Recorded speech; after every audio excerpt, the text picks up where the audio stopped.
nouvelle vidéo qui est une nouvelle catégorie.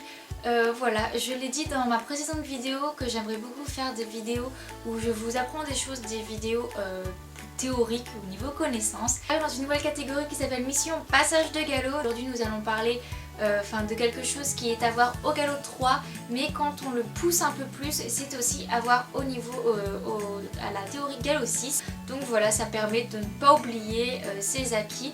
Donc on va commencer quand même assez gentiment, on va dire, donc comme je l'ai dit, par une théorie galop 3 qui est les allures.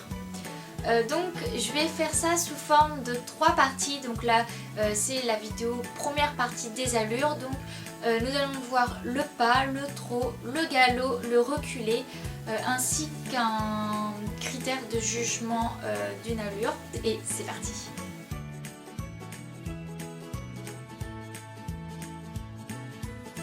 Il faut donc savoir que l'allure est un type de déplacement chez le cheval. Il en existe plusieurs, répartis en différentes catégories. Les allures dites naturelles, les allures artificielles ainsi que les allures défectueuses. A savoir pour la théorie du galop 3 et du galop 6, tout particulièrement. Il faut savoir que les allures sont soumises à des critères de qualité. Pour qu'une allure soit appréciée et dite belle, il faut qu'elle soit ample et souple. Et doit donner l'impression de légèreté, d'aisance et qu'elle soit aérienne. Dans le cas contraire, on dit qu'elles sont étriquées et manquent d'amplitude. La régularité est également un critère d'appréciation d'une allure. Une allure est dite régulière lorsque les foulées ont la même amplitude. Nous allons nous intéresser aux allures naturelles, donc le pas, le trot et le galop, et j'en profiterai pour vous parler du reculé ainsi que l'engagement des postérieurs. Le pas est une allure à 4 temps égaux avec une vitesse moyenne de 6 à 8 km/h. Il se décompose donc en 4 temps. Posé du postérieur droit, suivi du posé de l'antérieur droit, posé du postérieur gauche, suivi de l'antérieur gauche. Le trot est une allure sautée à 2 temps égaux avec une vitesse moyenne de 14 à 15 km/h, soit 240 mètres à la minute.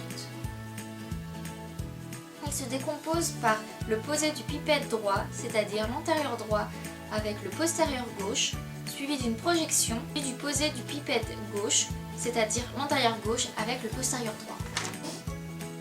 Et pour finir, le galop est une allure dissymétrique à 3 temps suivie d'une phase de projection dont la vitesse moyenne est de 20 à 30 km/h, soit 400 à 450 mètres à la minute. On distingue 2 mécanismes, celui du galop à droite et celui du galop à gauche. Donc par exemple, le galop à droite se décompose du posé du postérieur gauche, suivi du posé du pipette diagonale gauche, posé de l'antérieur droit, suivi d'une projection. Donc voilà pour les 3 allures naturelles. Maintenant nous allons passer au reculé. Le reculé est une allure marchée qui est rétrograde dans laquelle les membres se lèvent et se posent par pipettes diagonaux.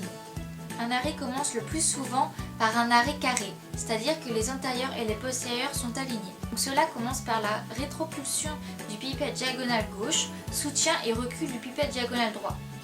Ensuite le cheval se retrouve les 4 pieds au sol, ce que l'on appelle la base quadrupédique. On part une rétropulsion du pipette diagonale droit, soutien et recul du pipette diagonale gauche, il se retrouve en base quadrupédique.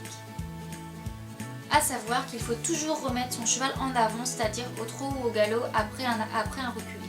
Un autre critère pour juger une allure est de regarder les empreintes laissées par les pieds. Si la trace du postérieur se retrouve avant celle de l'antérieur, on dit que le cheval se déjuge. Le postérieur du cheval se retrouve devant l'antérieur, on dit qu'il se méjuge. Et si l'empreinte des postérieurs recouvre celle des antérieurs, on dit qu'il se juge.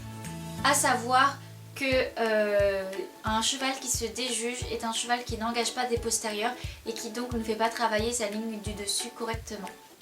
En moyen mémotechnique pour se rappeler de juge, déjuge et méjuge, c'est très facile, il suffit de prendre la première lettre de chaque mot. Déjuge commence par un D, on peut dire défaut, donc c'est-à-dire que ce n'est pas bon, il ne faut pas que le cheval se déjuge. Ensuite il y a méjuge, ça commence par un M comme mieux, c'est-à-dire que c'est mieux que ce qu'on peut espérer. Et juge, ça commence par un J qui est juste. donc c'est ce qu'il faut au moins obtenir. Donc voilà, j'espère que cette petite vidéo sur les allures vous aura plu. J'attends vos commentaires pour me dire vos petits avis si vous aimez ou pas cette catégorie de vidéos et ce que vous aimeriez que je vois avec vous niveau théorie des galops. Et on se retrouve une prochaine fois pour une prochaine vidéo. Bye bye!